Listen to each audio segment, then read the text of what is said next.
పద్మనాభం ఓ మోస్తరు ప్రభుత్వాధికారి. ఒకరోజు పొద్దున్నలేస్తూనే అతడన్న మాటకి చప్పున క్యాలెండర్ వేపు చూసింది శ్రీలక్ష్మి. ఇవ్వాళ ఏప్రిల్ 1 అని చూస్తున్నావేమో. సీరియస్ గానే చెప్తున్నాను. ఉద్యోగానికి రాజీనామా చేసేస్తున్నాను. చివరి మాటగా మళ్ళీ చెప్పాడు పద్మనాభం. చేసేసి? ప్రశ్నార్థకంగా చూసింది శ్రీలక్ష్మి. సమాధానం లేక మొహం చిన్నబుచ్చుకున్నాడు పద్మనాభం. ఉన్న ఉద్యోగం వదిలేసి వెంటనే మరోచోట వెతుక్కోటానికి మీరేం సాఫ్ట్వేర్ వాళ్లు కాదు. ఆర్ట్స్ డిగ్రీగాళ్లు. ఏదో ప్రభుత్వ ఉద్యోగం ఉందని మా నాన్న మీకు కట్టబెట్టారు. ఈ ఉద్యోగం మానేస్తే మీరు హాయిగా రోడ్ల వెంబడి తిరుగుదురుగాని. మరి నేను, మనవాడు ఏమైపోవాలి? అంది. అటుపక్క మౌనం జవాబయింది.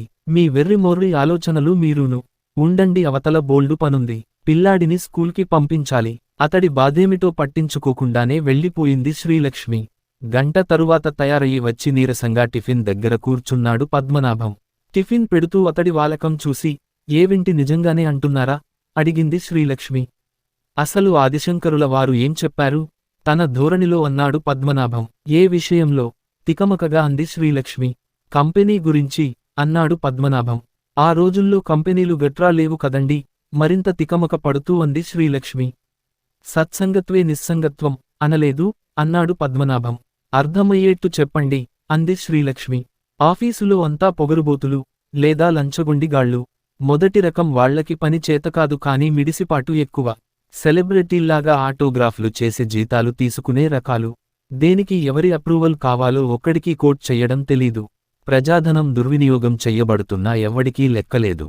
అలాంటి వాళ్లతో గడిపితే మోక్షం ఎలా వస్తుంది? అందుకే సత్సాంగత్యం కోసం. పద్మనాభం పూర్తి చేయకుండానే శ్రీలక్ష్మి అందుకుంటూ, ఉద్యోగానికి రాజీనామా చేసే సన్యాసుల్లో కలుస్తానంటారు. మీ తెలివి తెల్లారినట్టే ఉంది. మీ నాన్న మీకు సన్యాసిరావు అని పేరు పెట్టాల్సింది. గడ్డి తినటం ఎటూ రాదు. బుద్ధిగా ఉద్యోగం చేసుకోమని దేవుడు ఓ దారి చూపిస్తే మీరు చేసే నిర్వాకం ఇదా? దీనికి మీరన్న ఆదిశంకరులు కూడా హర్షించరు అని బుజ్జగించి ఆఫీసుకి పంపింది శ్రీలక్ష్మి. ఆఫీసులో పనిమీద ఏకాగ్రత లేకుండా పోయింది పద్మనాభంకి. ఎప్పుడూ సిన్సియర్ అని పేరుండే అతడు ఆ రోజు పనిని మందకోడిగా చెయ్యడం ఆఫీసు మొత్తం గమనించింది. అతనిపై ఆఫీసర్ సంగతి కనుక్కుందామని పిలిచాడు. పద్మనాభం మాత్రం గంభీరంగా మొహం పెట్టుకుని తనయోచనని బహిర్గతం చేశాడు. పై ఆఫీసర్ వెంటనే కంగారు పడిపోయి టేబుల్కి ఇటు పక్కకి వచ్చి పద్మనాభంని ఓదార్చే నిమిత్తం భుజం మీద చెయ్యి వేసి, ఎలాంటి ఆలోచన చేస్తున్నారు పద్మనాభం గారు? ఆ పని వెంటనే మానేస్తే మంచిది అన్నాడు. తన ముక్కుసూటి పద్ధతిని ఇష్టపడేవాడున్నాడని సంతోషించబోయాడు పద్మనాభం. కాని, ఆఫీసర్, మీలాంటి గడ్డివాము కాడి కుక్క లుండబట్టే నాలాంటి వాళ్లకి గీతం ఎక్కువస్తోందండో. మీరు ఉద్యోగం మానేస్తే ఎలా? అన్నాడు. పద్మనాభం అవాక్కయ్యాడు. గడ్డివాము కాడి కుక్క అంటే ఆఫీసర్ తనని మెచ్చుకుంటున్నాడా, తిడుతున్నాడా అని ఆలోచిస్తున్న అతని సందిగ్ధాన్ని దూరం చేస్తూ, అదేనండి, మీలాంటి వాళ్లు మా కింద ఉంటే మాకో ప్రయోజనం ఉంటుంది. నన్ను ఎవరైనా ఫేవర్ అడిగితే నా కింది ఆఫీసర్ చాలా ముక్కుసూటి మనిషి, ఆయన్ని ఒప్పించడానికి ఎక్కువ శ్రమపడాలి. అందుకని ఎక్కువ ఖర్చవుద్ది అని నా వసూళ్లు పెంచుకోవచ్చు. మీరిప్పుడు ఉద్యోగం మానేసి వెళ్ళిపోతానంటే ఎలా? మీ రిలీవర్ మీబోటివాడు కాకపోతే నా కలెక్షన్లు పడతాయ్ అంటూ పద్మనాభం చేతులు పట్టుకుని, బాబ్బాబూ, ఇవి చేతులు కావు, కాళ్లనుకోండి. ఇద్దరాడపిల్లల తండ్రిని. ఈ రోజుల్లో తలమాసిన వెధవలే బోలెడంత కట్నమడుగుతున్నారు. మంచి సంబంధం తేవాలంటే ఖర్చెక్కువ. ఉండండి బాబూ, మీ రాజీనామా ఐడియాని గాలికుదిలేయండి. పైగా ఇంకో 2 ఏళ్లలో నాకు రిటైర్మెంటు కూడా అన్నాడు. పద్మనాభానికి మండిపోయింది. తాను నిజాయితీగా ఉంటూ తన కింద వారిని నిజాయితీపరులుగా ఉండమని ప్రోత్సహిస్తూ ఉంటే, తనపై ఆఫీసర్ దాన్ని తన స్వార్థం కోసం వాడుకుంటున్నాడు. ఏది ఏమైనా సరే, మంచి రోజు చూసుకుని రాజీనామా ఇచ్చేద్దామని డిసైడ్ అయ్యాడు. ఏవండి, మీ ఆఫీసులో రాజీనామా కబుర్లేమైనా చెప్పారా? మర్నాడు సాయంత్రం ఇంటికి వెళ్లకుండానే శ్రీలక్ష్మి కోపపు మాట. నిన్న మా పై ఆఫీసర్కి చెప్పాను. ఏం జరిగింది? అడిగాడు. ఇవ్వాళ మా కిట్టీలో వాళ్లావిడ నన్ను కించపరిచింది. భగవంతుడు పూర్వజన్మ సుకృతం వల్ల సర్కారీ ఉద్యోగం ప్రసాదిస్తే దాన్ని తట్టుకోలేక విడిచిపెట్టే పిరికిపందా అని మిమ్మల్ని పరోక్షంగా వెక్కిరించింది. లేడీస్లో నా పరువు మీ వల్ల పోయేటట్టుంది. మీ ఐడియా వదులుకోండి బాబూ అని ఎప్పుడూ లేనిది చేతులెత్తి నమస్కరించింది. పద్మనాభం షాక్ తిన్నాడు. పదవీత్యాగం చేద్దామనుకుంటే వీళ్లు తనకి పిరికిపందియం అంటగడుతున్నారేమిటో. నేను ఇప్పుడు ఇంటికొచ్చే ముందు రాజీనామాకి 3 నెలల నోటీసిచ్చాను. అనేసరికి శ్రీలక్ష్మి తోక్తొక్కిన తాచులా చాలాసేపు బుసగొడుతూ ఆడిపోసుకుంటూ గడిపేసింది. డిన్నర్ వడ్డించేటప్పుడు భర్తని ముష్టివాడికన్నా నీచంగా చూసింది.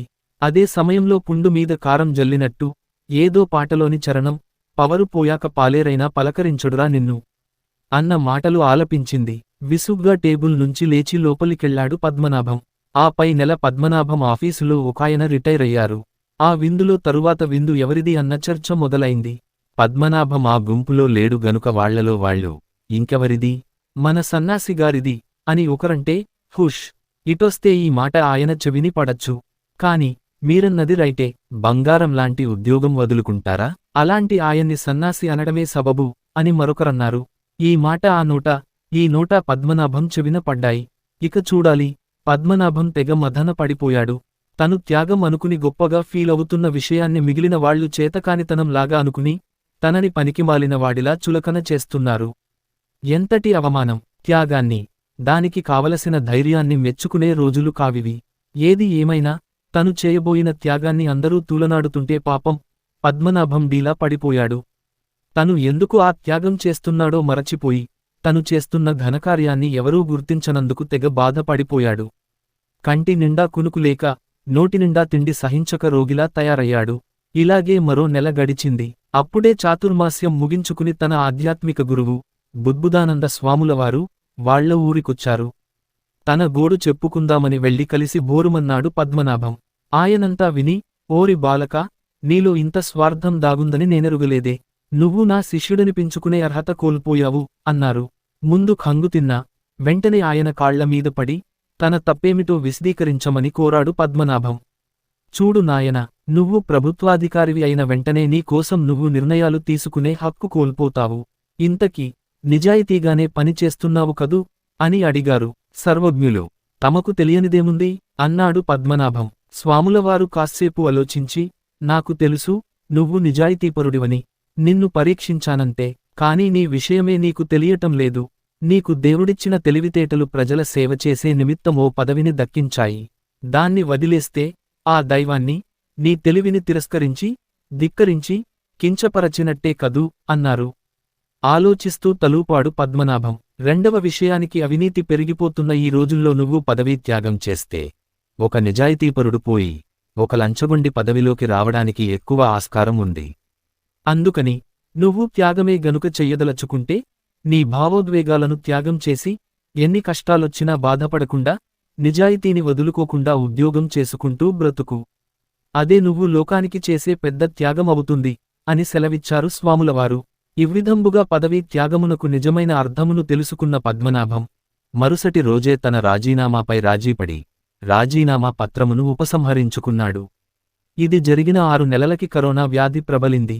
ఎక్కువ మంది వ్యాధిగ్రస్తులున్న జిల్లాకి అతన్ని వ్యాధి నిరోధకాధికారిగా పోస్ట్ చేశారు ప్రభుత్వం వారు. కేరళలోని తన స్నేహితుడి సహాయం వల్ల అక్కడ ఎలాంటి నిరోధక చర్యలు తీసుకోబడ్డాయో ఆ జిల్లాలో అదే పని చేశాడు పద్మనాభం. అంతే, 2 వారాల్లో వాళ్ల జిల్లా కోవిడ్ రేఖలోని గూనిని పోగొట్టి ఇంచుమించు సరళ రేఖలా తయారు చేశాడు.